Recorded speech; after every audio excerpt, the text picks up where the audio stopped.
Welcome to the Golden Age of Cardboard podcast, where we remember a time when stacks of cards were held together with rubber bands and Mickey Mantles were put in bike spokes.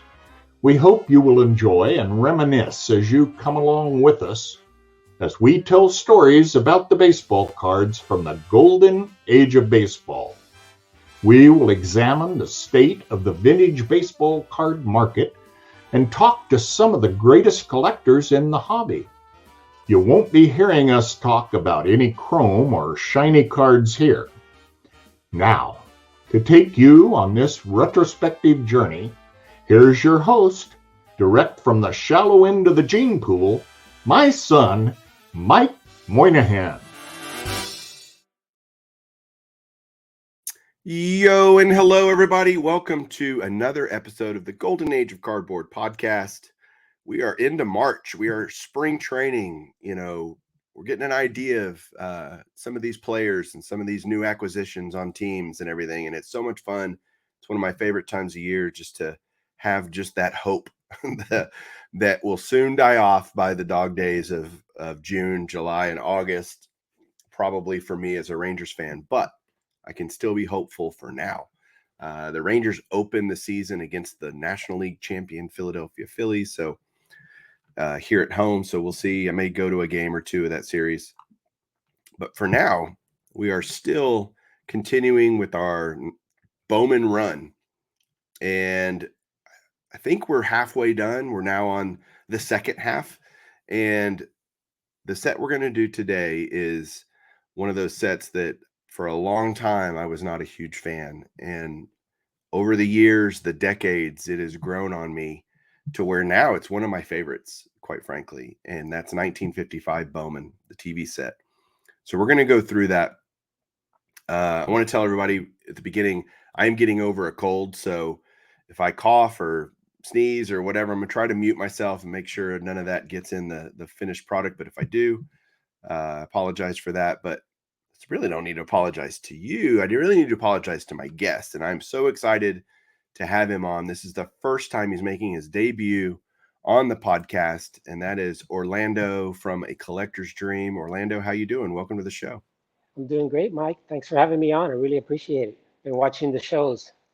Well, I have been an admirer of yours from afar for a while. We just finally got to connect personally in the last couple of weeks and getting ready for this show. And I've known about you for a long time. I know so many other collectors that follow you too and that you're friends with. And so there's this amazing kind of connecting the dots, right? 6 degrees of such and such. You and I have never met in person, but I feel like I know you because I watch all your stuff.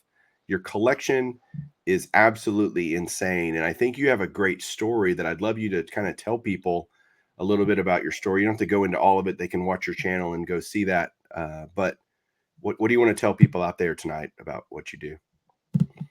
Well, we talked before that, I'm originally from Cuba. I was born there. But, of course, we had to leave Cuba when I was very, very young because of the of Castro regime and things like that. My father was involved in the banking business at the time. And, he was against the communist government. So we essentially had to leave. We had no other choice. And without going into detail, we got to the airport and they took everything that we had, all our luggage and all our pictures and all our mementos and all, even my mom's wedding ring and everything. And we're thinking, we want to go to Miami, and next thing we know, they sent us to Honduras. So we ended up there with nothing, just the clothes on our backs. Just my parents with 3 little kids, and my little sister was 6 months old. Wow. So we lost everything in Cuba. Our home and my father's job. My mother also was an CPA over there, and we finally got to South Florida, to Miami in 1960, and started a new life here.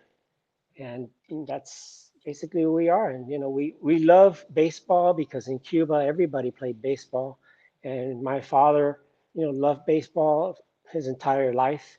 And my grandfather actually owned a grocery store in Cuba, and that's another reason we had to leave because the communist government was taking over private businesses there. So he had a grocery store, and he sponsored a uh, a baseball team there.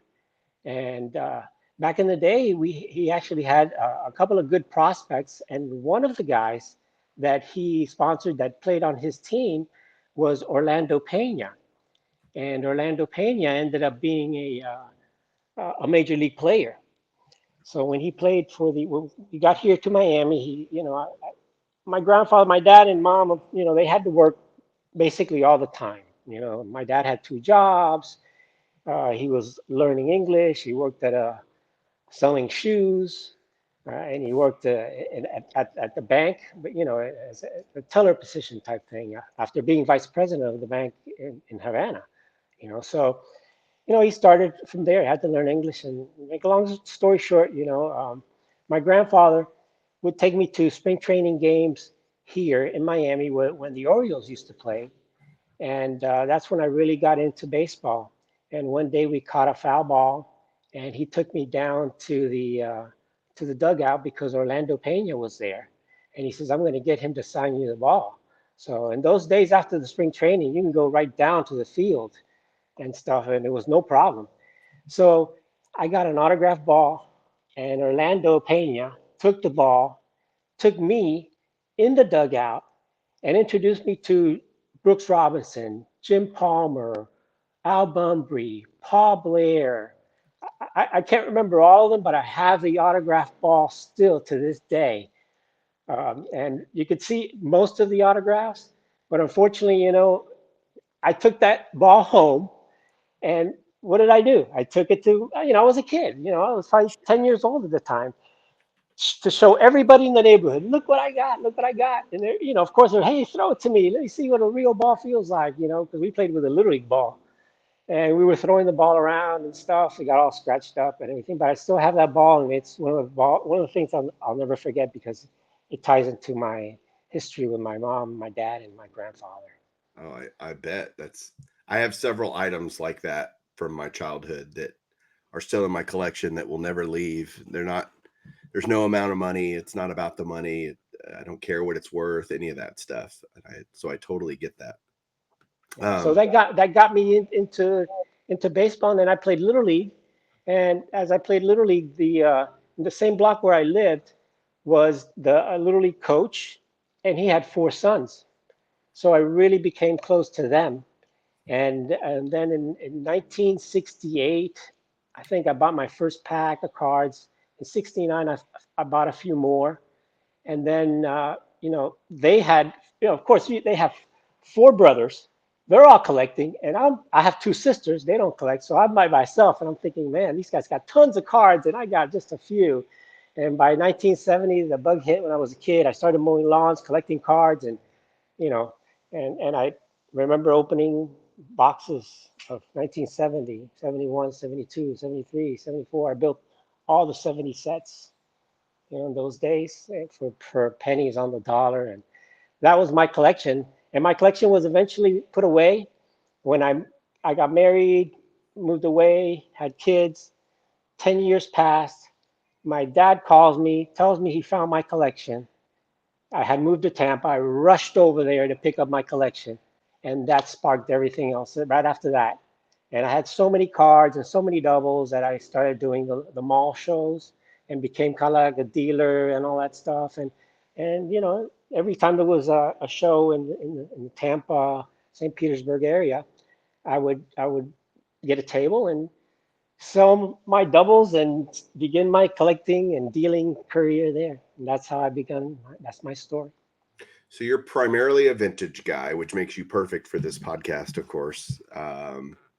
And again, guys, if you want to go see amazing, go on YouTube and find A Collector's Dream and watch Orlando talk about his collection and everything. It is absolutely fantastic. And you and I collect very similarly. You kind of you just do baseball too, right? If I remember right. Primarily baseball. I mean, Yeah. I have a few sets of other sports, but mainly it's, I would say 90%, 95% it's baseball. And I would say it's probably about 80% cards, and the rest are autographs, autograph postcards. You know, I have the press steel. I love the press steel cards. So I have a ton of press steel cards. And I also have Man. yeah, I just love those, my favorites. And I also have for football, I have similar to the Perez Steel. I have a football autograph set of those. So I like autograph cards, autograph postcards, but I'd say 75, 80% is vintage baseball. So I can't get off the press deals because uh you have all the celebration set signed, Yeah, including Conlin, right? yeah. And then all the regular Hall of Fame postcards. How many of those do you have? No, I don't have all of those. I have a lot of those, but you have way more than I do in Okay, those, you know. But yeah, I do have the Jocko Conlon in the celebration, which I think is the only one you're missing on yours. it is. Yeah, that's super, super tough to find. I see an amendment in your will that one card goes to Mike, I which would be will like, make you a, I'll make you a promise that whenever I decide to sell that set if it's in my will, I will make sure that it goes to you, Mike, for oh, sure. no, I was joking, but I just, No, it's for sure. I made a promise with Dave Blue Jacket also on something that he wants. He wants my 49 leaf Blue Babe Ruth. He told me whenever ah, you sell, I told him it's yours. If I sell it, you get first crack at it. So same with the Jocko Conley. well, I would thank you. It is funny that we even have to think about that stuff, but we're not Yeah, spring chicken anymore. And you're so if you let's see, I'm in my late 60s. yeah, but you got 20 years to go, man. I So hope so. what's well, again, I want to get into 55 Bowman, and we will, but this is our first time to get to talk like this, so I'm taking advantage of it, and it's my show, so I get to do whatever I want. When you you didn't collect like you don't collect modern stuff now, it's No. strictly vintage. What do you buy today? Like what stuff do you look for now when you go to, like, I know you went to the National and all that. Mm. I really look for some rare cards that you know I've read about for many years, but never been able to get a chance to get. For example, I picked up a, 1903 E107 Bryce Williams card. I never had a card from that set before, and that set that is so rare, and it has the Cy Young rookie card, has a Chrissy Mathewson, it's got a Hannes Wagner, it has actual pictures of the players, from 1903. So it's a very unique set, and I was able to luckily get that from one of my subscribers. That he wanted one of my Goodwin champions, and I happened to have a double. I was going to hold on to that card. It was an 1888 N162 Ed Andrews from Philadelphia. I was going to hold on to that card because it was graded a 5, and that's a very high grade for the 1888s. I was going to take it to the National and work out some trade there for something I wanted. But he came up with this card, and I've always wanted to have one of those, and went ahead and trade. We worked out a trade. I gave him the Andrews, and he gave me that one. Plus, I got a 1933 Bill Dickey from him, Gowdy Bill Dickey, which is another nice card that I didn't have. And Bill Dickey was one of the greatest catchers ever, before Yogi Berra. And he actually coached Yogi Berra and helped Yogi Berra become the catcher that he is today. And he also coached Elston Howard also. So Yeah, I never had a Bill Dickey card from 33 Gowdy. So I got that, and I got the Bryce Williams that I wanted. yeah. Yogi Berra would not be what he is in baseball history without Bill Dickey, and I think he's overlooked a lot. Bill Dickey is in the history of baseball. He's obviously a Hall of Famer, New York Yankee great, all those things, but certainly overlooked. So you mentioned a subscriber gave that to you. Quickly tell me, or tell everyone else your YouTube journey, because you know you have a very similar story to a lot of us. Well, you know, it was, I've always watched, YouTube, and I followed you, pretty much the first guy I followed from for years, and you never really think about going on YouTube, especially me. I'm pretty shy, and I'm still shy. I don't I don't show my face in my videos, and it's kind of, I don't know. That's just the way I am, and I never thought I'd be doing something like this.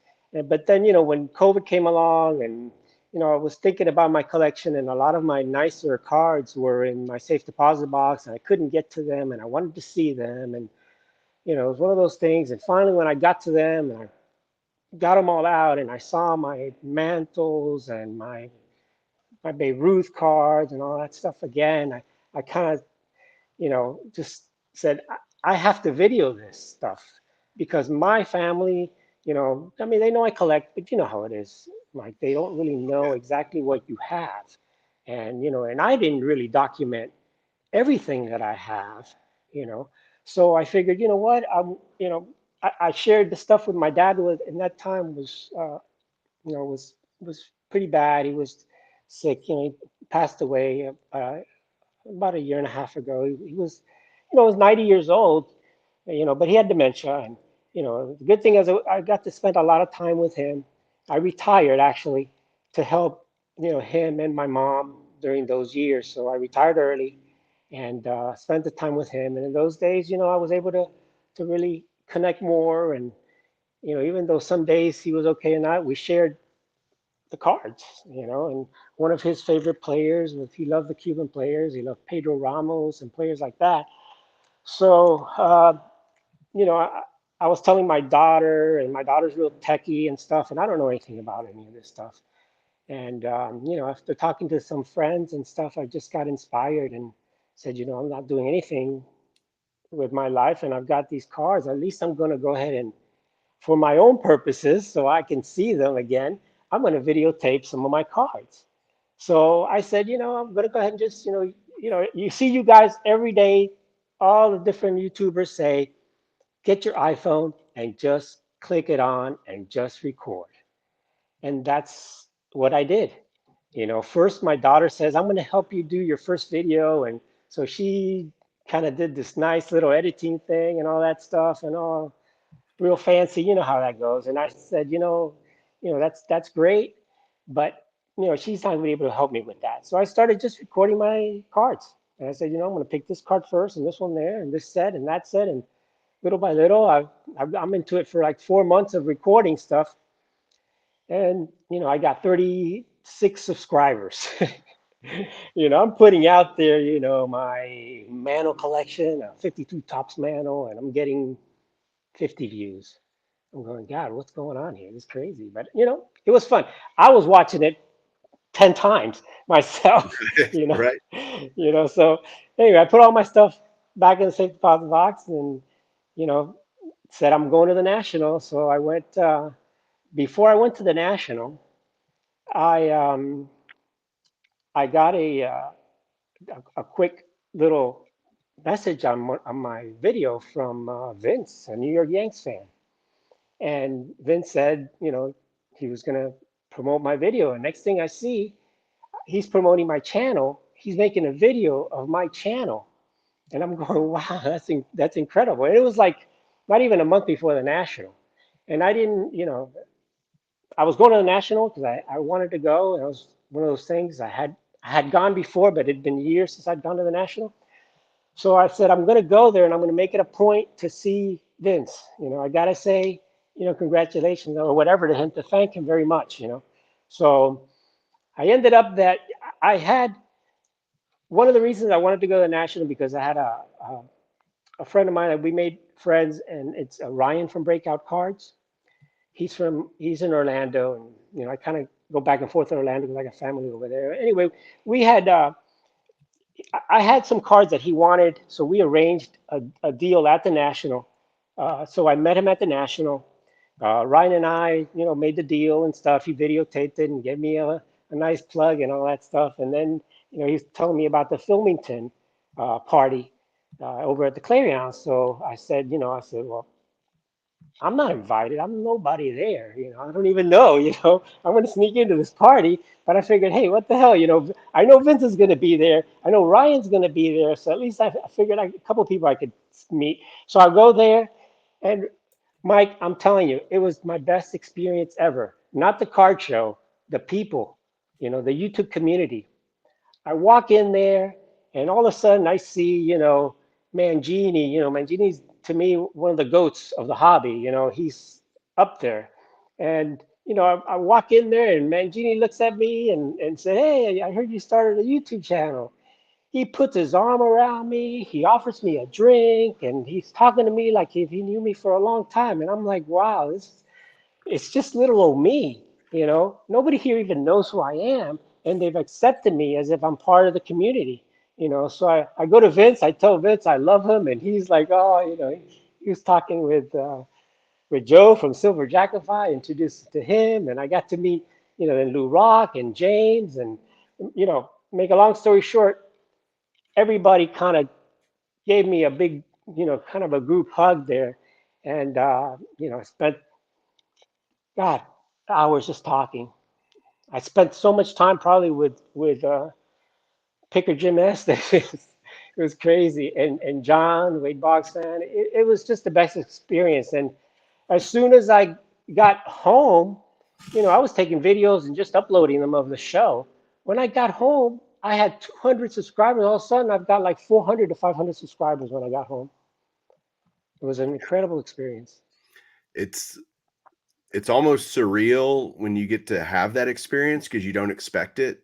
And then you're like, whoa. And one of the joys I have is seeing, guys coming into the community and going, whoa, it really is as good as they say it is. Like people talk about it. We talk about it all the time. All of us try to talk about it, how welcoming it is. And everybody's just pretty normal. And we all love cards and we have this common thread. And I promise you, if you just start, you'll be okay. And it's like people kind of don't believe us, and then they do, and they're like, whoa, it really is like they said, And I'm not the only one beating that drum. There's a lot of guys out there that talk about that.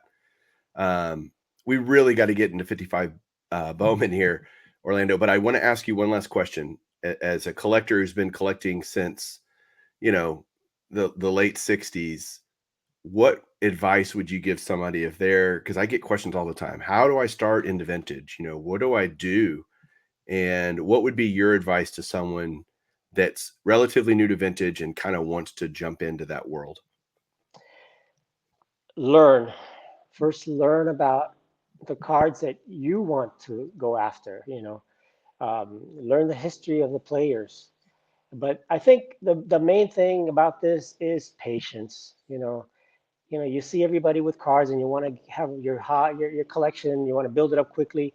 No, it takes patience. It takes time. You got to find the right card. Don't rush into it. Sometimes people see, oh, look, that's a PSA 7. I'm going for it. No, no, no, no, no. Take your time. You may find a PSA 5 that looks as good as that PSA 7, you know, and And half the that's price. at half the price. And that's what I tell people, that, what, don't look at the grade, look at the card. And me, I know you like PSA, and I'm a big PSA fanboy. I have 3 huge sets on the, I have 2 sets that are number 1 on the PSA registry.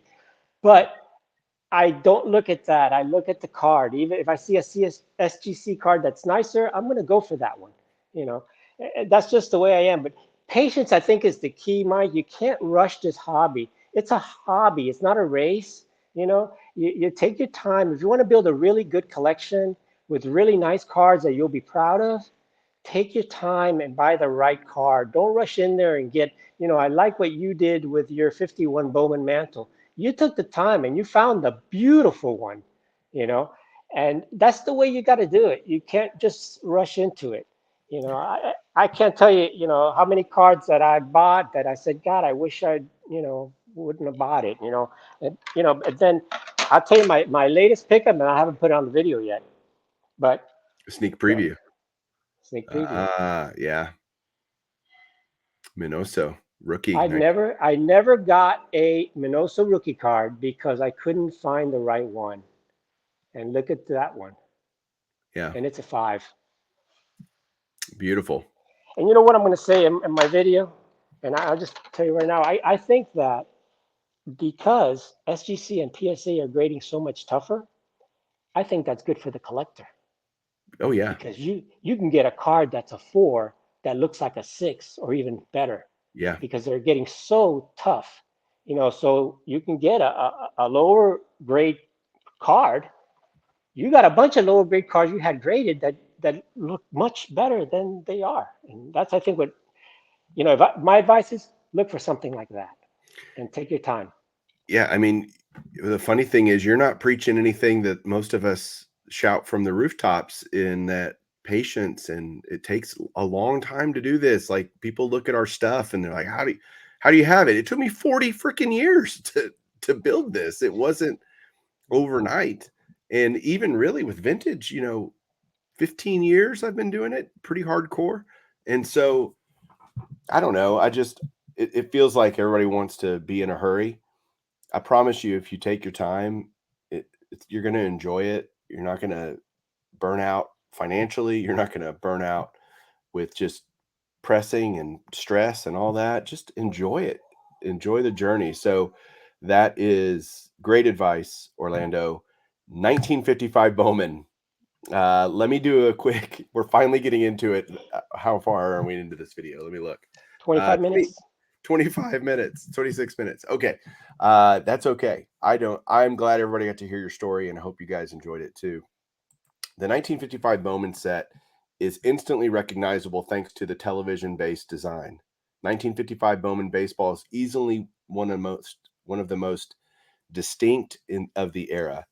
It is also one of the most condition sensitive, featuring a wood paneled frame highlighting stars via a horizontal layout. 1955 Bowman covers the league on the small screen. Other than the frame with a color TV notation, the only other attribute on the front is the player's last name. No, that's not your eyes playing tricks on you. The wood color shifts after the first 64 cards, which skew much lighter. The rest of the set comes in a clearly darker brown. As a result of the brown border design, chipping is very common and problematic. Centering can also be an issue along with sizing inconsistency due to cutting problems. Creases are yet another possible issue that is not uncommon. This makes high-graded versions a rarity and adds a large premium. In general, the card backs dedicate most of the space to a small blurb with the stats tucked in on the side. The main bio takes several possible forms, including standard player rundown, as well as personal accounts from the player in question. Although not quite as exciting as ball players, one niche draw is the Umpire Heavy High Series, totaling 31 umpires to collect. For the umpires and some managers and coaches, the statistics are replaced with question and answer baseball trivia. In terms of the 1955 Bowman baseball checklist, there are some decent hits and also some big strikeouts. As is nearly always the case, Mickey Mantle takes top billing. Other top cards include Hank Aaron, Willie Mays, and Ernie Banks.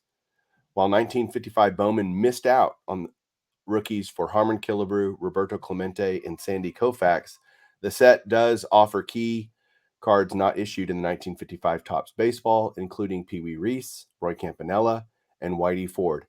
There are a handful of variations to complete the master set. None are for major stars, though. In addition, incorrect birth years pop up multiple times, but were never corrected. So that's the basic rundown of 1955 Bowman. Orlando, tell me what your impressions are of the set. What do you think about it? What do you like? What don't you like? Real quick. Well, it's the type of set that most collectors either love or hate the set. It's not one that you can ask somebody and say, well, what do you think of the set? Oh, it's all right. It's either I like it or I don't like it. And that kind of is the way most collectors are. It's a type of set that will grow on you. But for me, in my opinion, I think it's one of the worst sets that Bowman had done, in the 50s. And I think it was really the downfall of Bowman. What happened with Bowman was that in 1954 they entered the the TV, the color TV was introduced in 1954. Right. In March, I think it was March of 1954. And Bowman at that time was in a tremendous fight, of course, with Topps. And in 1953, that race really got tight because the 53 Bowman, of course, was so far ahead of any other card that was produced. It was essentially like Topps and Upper Deck. That full color photography, it was the Upper Deck of his day. But they lost so much money at the last series they had to do the black and white. And then in 54, they started to cut back on the cost and became a little bit more of a, like, they did these, right? That with the photo, but it was not really a photo. It was more of a painting type thing, similar to actually the 52, with the picture and then the little box and the signature and the autograph, So they started really kind of cutting back, and then as soon as they realized that what, the next big thing is the TV, someone there had the idea, or the head guy there had the idea of, let's incorporate the TV into this thing and let's make it horizontal, because their cards were not horizontal and they had never done really horizontal cards. But since Topps did that in 54, in 55, also, I think they decided that's the route they were going to take. But anyway, they went with a TV design to be more like a futuristic type thing, But the issue with that was that it cut back on the picture, in my opinion, of the player so much that, the border, it's not just the border, but you have a border within the border. Right. So when you look at that Mantle card, you can barely even see Mantle, versus, the previous year, which was a big picture. And compared to, so now you have, a smaller, really, picture of the player compared to Topps. And Topps 55 is one of the prettiest cards, where you have the portrait and you have the action pose. Right. So how are you going to compete with that? I think they just couldn't. Even though that Bowman decided at that time that they're going to make a big set. This is a 330 card set, which it is. It was Bowman's largest set to date. And Topps, from going from 407 cards in 52, they started going down to 260, I think it was. And, they were getting smaller. Bowman says, we're going to make a big set. We're going to put everybody in this set. We're going to make it, something unique, something futuristic, with a new color TV, because no more little black and white TV or watching the radio. Everybody's watching the TV. They figured that was the big draw. And I think they kind of made a mistake in focusing more on the TV than on the player itself. My opinion. And that's a fair criticism, and you're not wrong. I don't know. I guess it's, for me, it's just, I used to think they were absolutely hideous. And the more of them I get for my collection, the more I just think they're so cool and kind of ahead of their time. It was just a unique idea, is probably the best way to put it.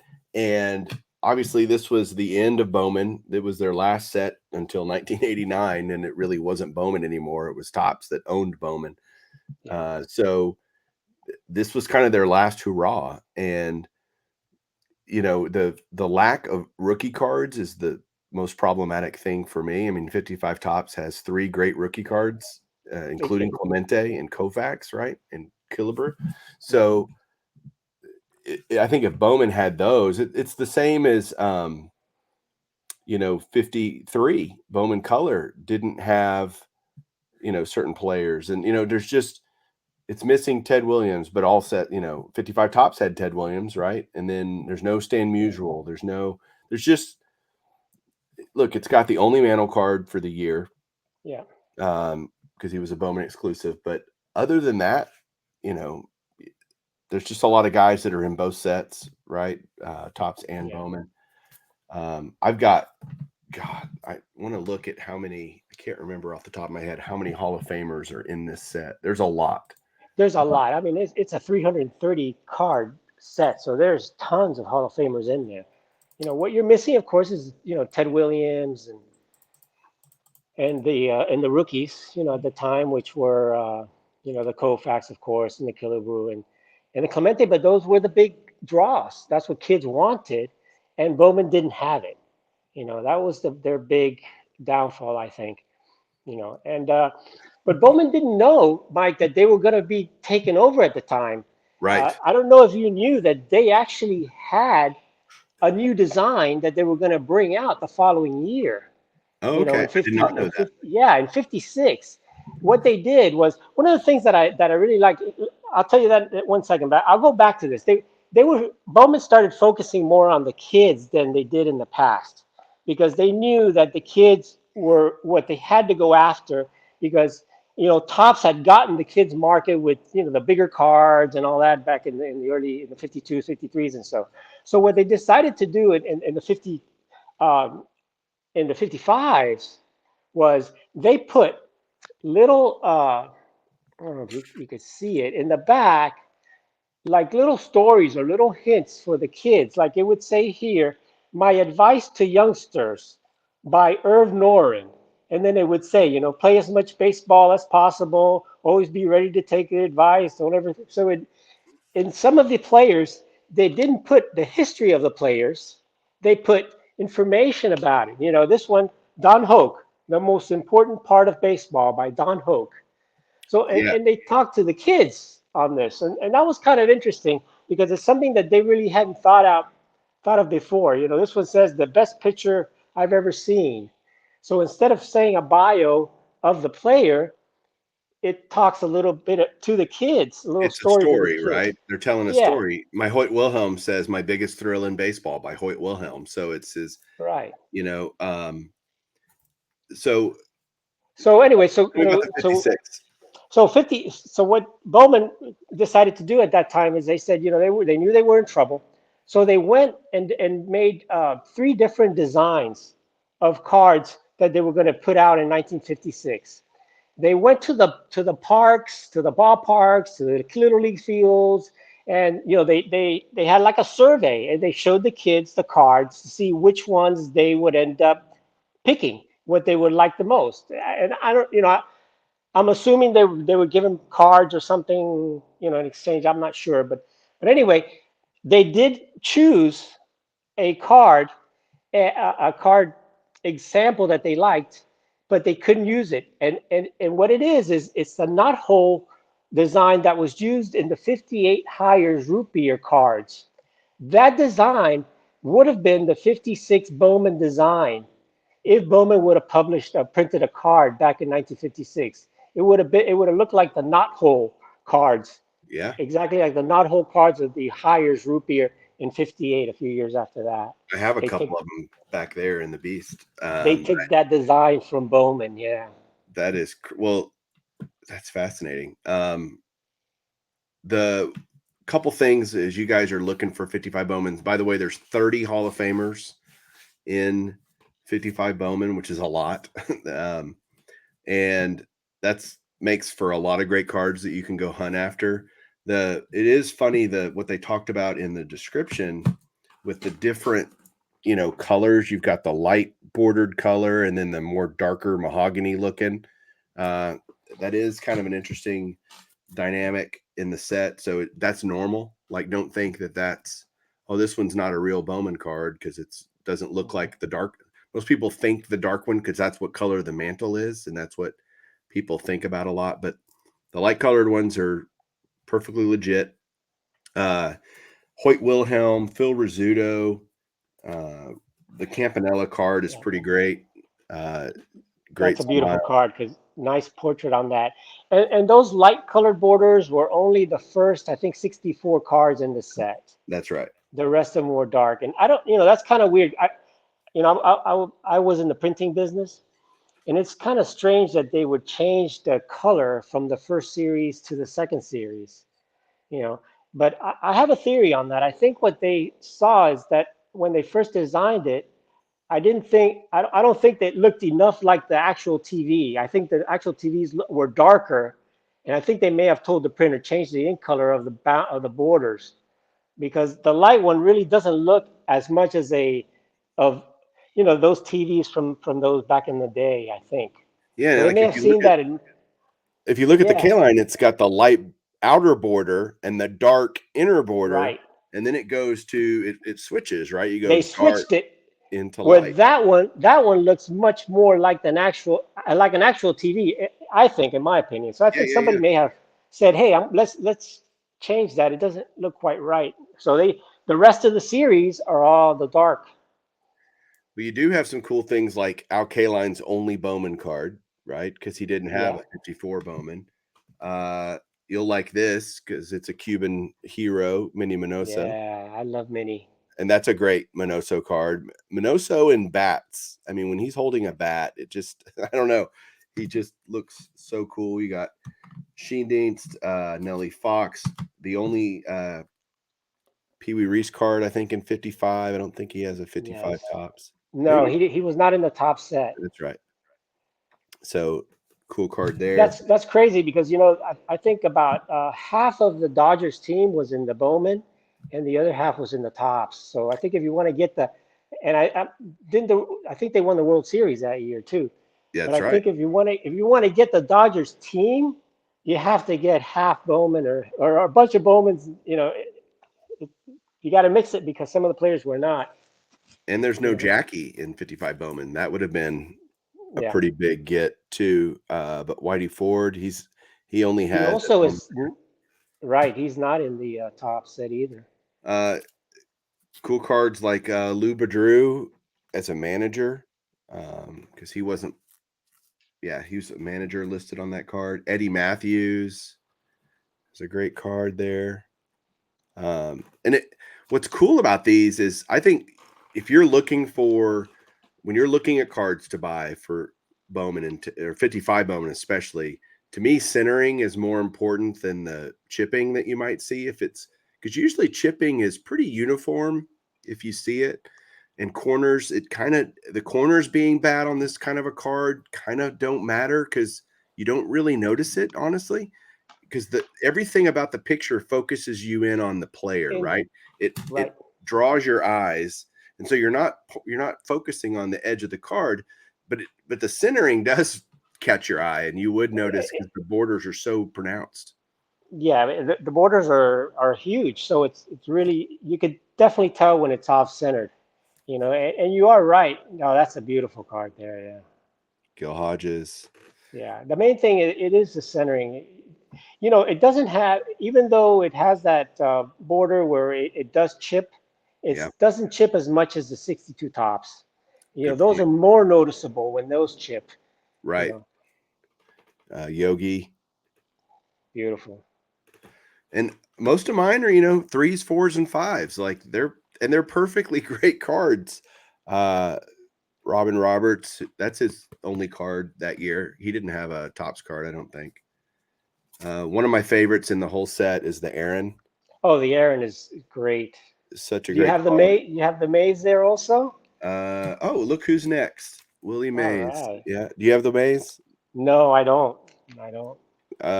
Again, mine's Unfortunately, Mike, like I told you, it's one of the sets I was not a huge fan of. I had 80% of that set.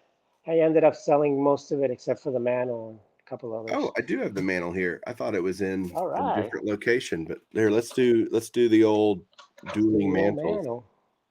Um, so you have what grade is yours? I don't even want to know. It's a 6. A 6. I have a 3. So, but it's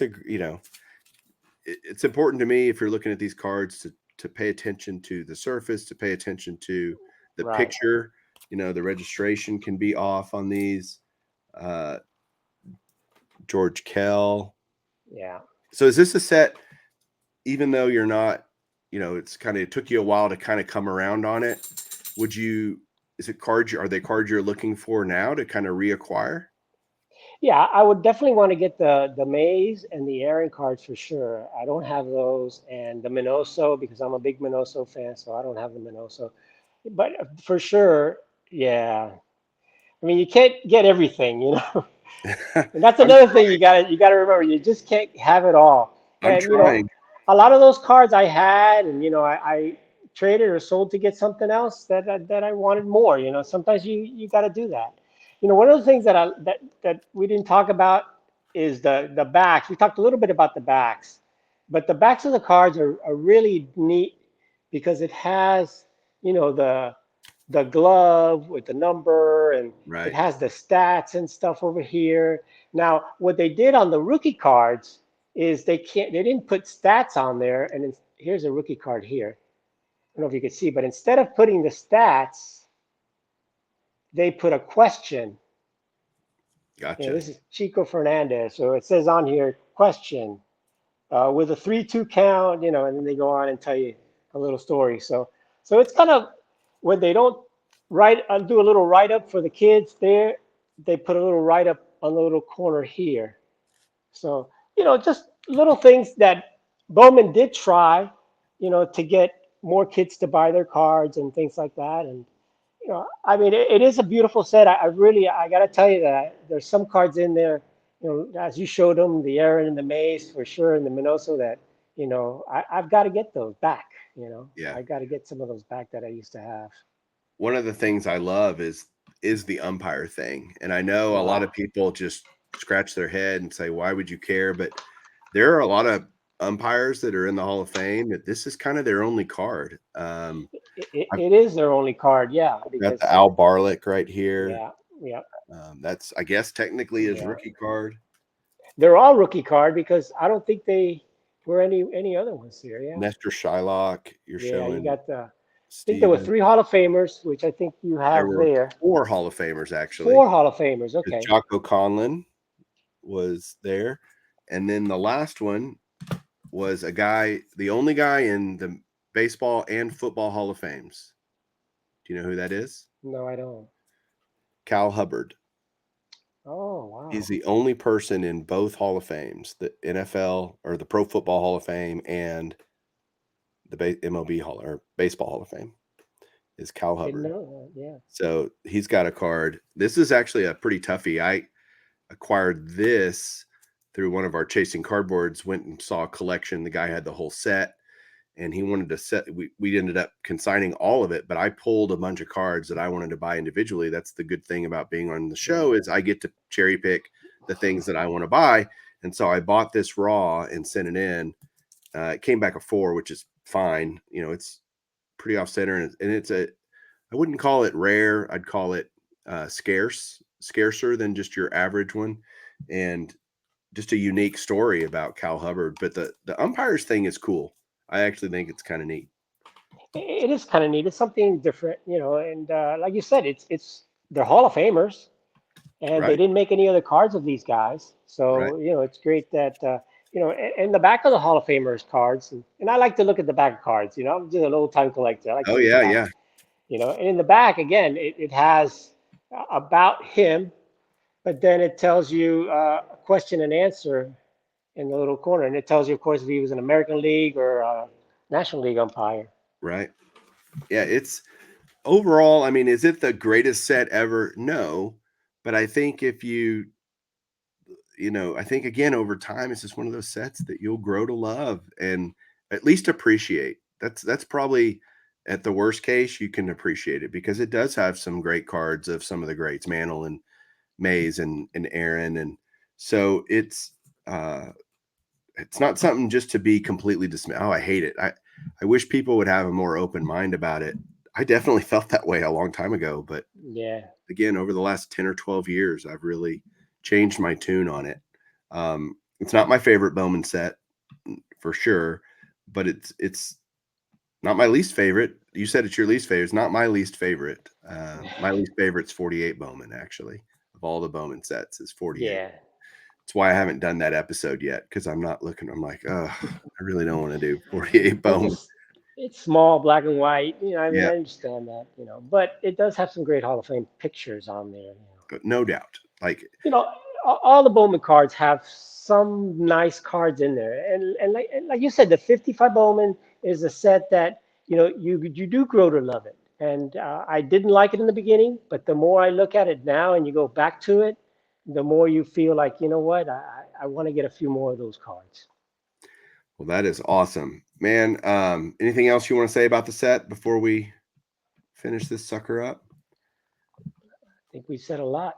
I think we have too. Hopefully you guys enjoyed that. And seriously, I hope you guys enjoyed hearing more of Orlando's story, because it's a great story. It's a common story among us. Anybody pretty much over 45, if you're in the hobby, you might have some common threads with Orlando in this hobby. And so hopefully you enjoyed that. You'll go check out his channel. It's called A Collector's Dream. In the YouTube video, I'll put a link down below. You can definitely go check it out. That'd be you won't be disappointed. So Orlando, man, thanks for being on the show today. I really appreciate it. Thank you, Mike. I truly appreciate it. You bet. We'll see you guys next week. I don't know what Bowman year I'm doing. Actually, I do, but I don't want to tell you guys. Then you won't show up. So show up next week. We'll see you guys then. Have a great one. And remember to keep collecting.